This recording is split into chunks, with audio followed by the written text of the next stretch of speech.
Hi guys, ayan, andito kami ngayon sa Angono. Sinama ko ng asawa ko, papa-experience niya sa akin kung ano nga ba yung ginagawa pag nag-extra.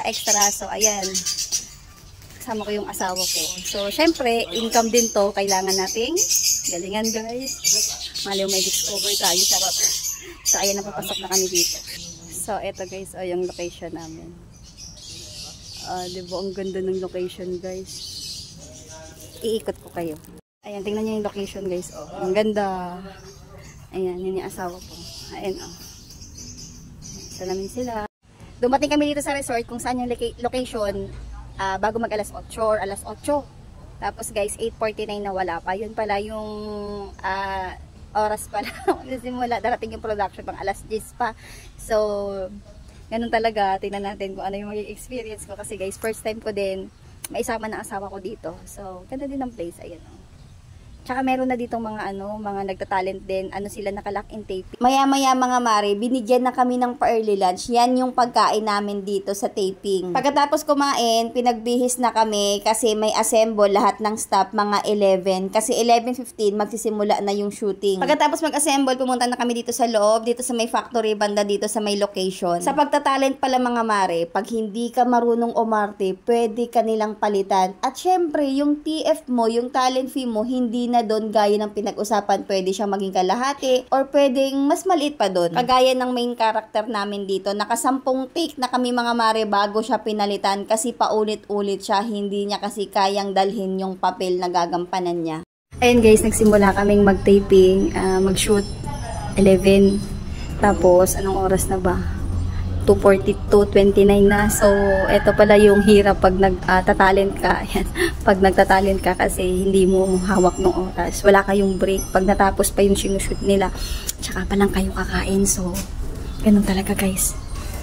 Ganito pala kahirap yung trabaho ng asawa ko guys. At least na-experience ko siya. Kasama ko rin kasi siya ngayon. Ako naman dito, factory worker. Siya naman dito, security guard. So, nagugutom na ako. Pero, hindi pa nagpapatawag kung kakain na ba kami. So, waiting pa rin kami dito sa gilid. So, ayan, balitaan ko kayo mamaya.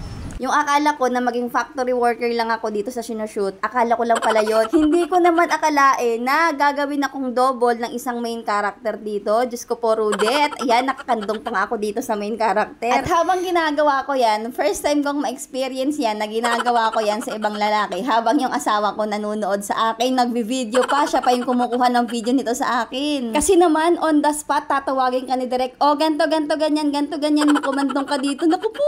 Pag mga ganyan pala, hindi ka pwedeng tumanggi kay Direk kasi baka syonggalin ka. Pero pag mga ganyang eksena naman, syempre wala yang mali siya kasi pareho naman kayong talent dyan. Pareho kayong binabayaran para gawin yung karakter na yan. Pagkatapos akong gawing factory worker, ginawa akong double, ginawa pa akong passerby. Recycle ka, girl. So guys, ayan guys, mag alas 10 na pero hanggang ngayon andito pa rin kami guys. So, grabe. Alas 8 pa kami dito kanina tapos ngayon alas 10 na, andito pa rin kami.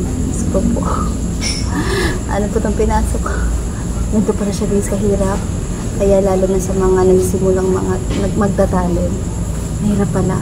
Pero syempre, mas okay nang may trabaho kaysa mag-antay ka lang ng pera daling sa iba, diba? So ayan, titingnan natin kung hanggang anong oras talaga kami dito aabutin guys. Grabe. Mag-alas 12 na ng hating gabi guys. So 16 hours na kami dito. So hindi pa namin alam kung gagamitin pa ba talaga kami o hindi. Ang sabi lang kasi antay-antay lang kami kasi baga gagamitin pa. Yun yung mga kasamahan ko. Tulog na yun yung factory worker kanina. At inabutan na nga kami ng snacks. Yan yung pagkain dito guys. Tinapa tsaka itlog tas kanin. Hi guys. Ayan. Haggard na ang Disney princess nyo guys. Anong oras na? Time check. Alas 12:08 midnight na guys. So ayan, back up na kami. Ayan. Ako po, good. So ayan guys. First and last.